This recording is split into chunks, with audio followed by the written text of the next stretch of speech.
আমার কাজে কর্মে যখন দারুণ দুঃখ নামে আমার জীবনে জুড়ে, বিপদ আপদে মুসিবতে মরি পুড়ে পুড়ে, তখন তোমার শৈশবে কৈশোর যোগায় সান্ত্বনা। রাসূল আমার কাজে কর্মে অনুপ্রেরণা। সাল্লাল্লাহু। রাসূল এসেছেন ইসলামকে বিজয় করার জন্য, আমরাও বিজয়ের জন্য চেষ্টা করব। ঠিক না ঠিক? জীবন চাই, জীবন যাক, ইসলাম ছাড়া আমরা চলবো? রক্ত দিতে রাজি আছেন না নাই?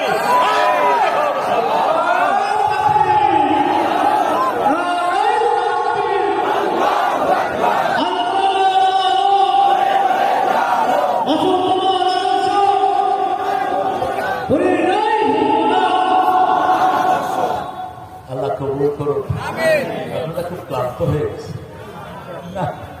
আপনাদের স্লোগান আমি খুশি না। একটু আকাশ বাতাস প্রকম্পিত করে বলেন তো আল্লাহু আকবার।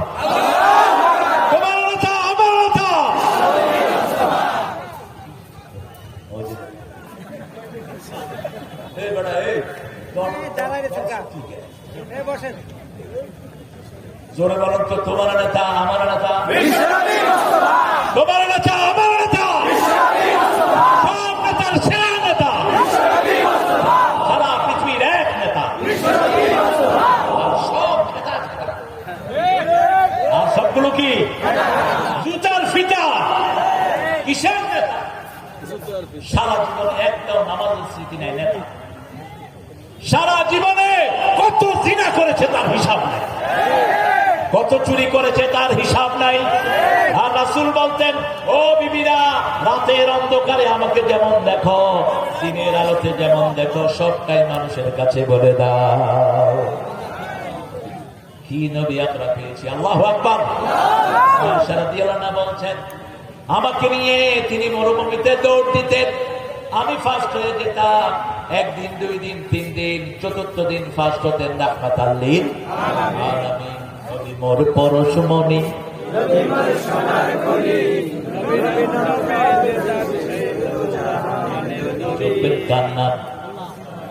জপের কার নাম? তো খেলার চোটে নবীর নাম বললেন কেন? নবী আলাইহিস সালাম কার নাম জপতেন? নবী মোর পরশমণি, নবী মোর সোনার খনি, আল্লাহ নাম জপে যে জন সেই তো দোজাহানের ধনী। নবী মোর পরশমণি, আল্লাহ নাম জপে যে জন সেই তো দোজাহানের ধনী। আমরা যখন নবীর দল করব, মুশরিকের গায়ে আঘাত লাগবে, সেই জন্যই এত আলেমের গায়ে তারা আঘাত এনেছে। ঠিক না ঠিক? এত আলেমকে জেলখানায় দিয়েছে। ঠিক না ঠিক? আলেমই ছিল তাদের আসল দুশমন। মসজিদ গুলোতে পর্যন্ত চৌকিদার, দফাদার, হাইজাকার আছে না নাই? শুধু দেখতো শিরকের বিরুদ্ধে কোথায় কথা হয়, শিরকের বিরুদ্ধে যারা কথা বলে তাদেরকে তারা দেশ ছাড়া করেছে। ঠিক না ঠিক? আমরাও শিরক যেখানে আমরা নাই, কারণ 5 ওয়াক্ত নামাজে আমরা পড়ি ইন্নী ওয়াজ্জাহাতু ওয়াজহিয়া লিল্লাযী ফাতারাস সামাওয়াতি ওয়াল আরদা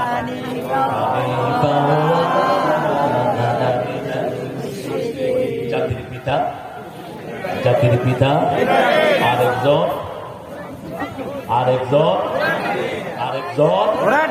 জাতির পিতা ইব্রাহিম। জাতির পিতা কি? আল্লাহ কবুল করে। আরো জোরে বলি আমি। রাসূল বলতেন, ইব্রাহিম, আমি তোমাদের পিতা ইব্রাহিম আলাইহিস সালামের দোয়ার ফসল। আনা ইবনে যাবিহাতাইন, বুখারীর বর্ণনা, আমি 2 যাবিহের সন্তান। এক যাবি আমার আব্বা আব্দুল্লাহ, আরেক যাবি হলেন সাইয়েদনা ইসমাঈল আলাইহিস সালাম। 2 যাবিহের সন্তান। রাসূল সাল্লাল্লাহু আলাইহি সাল্লাম জীবনের শুরু থেকে নিয়ে শেষ পর্যন্ত নবুয়তের জীবনে মায়ের খেয়েছেন। আমরা মায়ের খেতে রাজি আছি। প্রথম মায়ের খেলেন নিজের চাচার কাছে, বয়স 40। কত? ঘরে শুয়ে আছেন। আল্লাহ বললেন, শোয়ার জন্য তোমাকে কোরআন দেয়নি। এখন আমরাও শুয়ে থাকি, ফজর পড়ি, ঘুমাই। ঠিক না ঠিক? কেন ঘুমাই? রাসূল বলেছেন ফজরের পরে তুমি ঘুমাবা না। ফিসাহুরে বারাকা, ফজরের ভিতরে বরকত ঢেলে দিয়েছেন কে? তাদু খিমাসান তারুহু বিতানা, ফজরের সময় পাখিগুলো খালি পেটে বেরিয়ে যায়, পেট ভর্তি করে তাদেরকে বাসায় ফিরিয়ে দেন কে? আল্লাহ। কাজে বেরিয়ে যান, আপনার রিজিকের ব্যবস্থা করে দিবেন কে? রাসূল সাল্লাল্লাহু আলাইহি ওয়াসাল্লাম ফজরের সময় লম্বা কিরাত করতেন, আমরাও পড়ব। রাসূল সাল্লাল্লাহু আলাইহি ওয়াসাল্লাম ফজরের পরে অনেক লম্বা জিকির করতেন, আমরাও পড়ব। রাজি আছেন তো? রাজি আছেন তো? নাকি কষ্ট হবে বেশি? আজকে থেকে ফজর পড়ে আর ঘুমাবো জোহরের পরে একটু কাইলুলা করেন, যদিও রাসূল জোহরের আগেই করতেন। জোহরের পরে আমরা ভাত খেয়ে ঘুম দিই, সুন্নতি ঘুম দিলাম। কোথায় পাইছেন এই সুন্নতি ঘুম? জোহরের আগে খেতে একটু কাইলুলা করতেন আর বলতেন কাইলু ফাইন্না শাইতান লাম ইয়াকাইলু, তোমরা একটু গড়াগড়ি দাও, শয়তান অল্প গড়াগড়ি দিতে পারে না, তোমরা একটু গড়াগড়ি দাও। এরপরে জোহর পড়তেন, জোহর পড়ে দাওয়াতি কাজে বের হতেন রাহমাতাল লিল। আমরা সেই দাওয়াত দিব। রাসূলের মূল দাওয়াত হলো লা ইলাহা ইল্লাল্লাহ, লা ইলাহা ইল্লাল্লাহ। হুকুম চলবে কার? হুকুম চলবে কার? নাকি পার্লামেন্টের পসা মেম্বারদের? নামাজ নাই, রোজা নাই, এগুলো আইন বানায়, এগুলো আইন বানায়। শুধু মরে দেখ, কেন বানাইলি? মুশরিকের খাতায় তোর নাম উঠবে। তো আল্লাহ দিয়েছেন, তোকে দিতে বলবে। রাসূল সাল্লাল্লাহু আলাইহি ওয়াসাল্লামকে যারা মানবে তাদের তিনটা গুণ হবে। কয়টা? তিনটা গুণ। যার মধ্যে দেখবেন, বুঝবেন সে রাসূলের আদর্শ মানছে। কার কথা?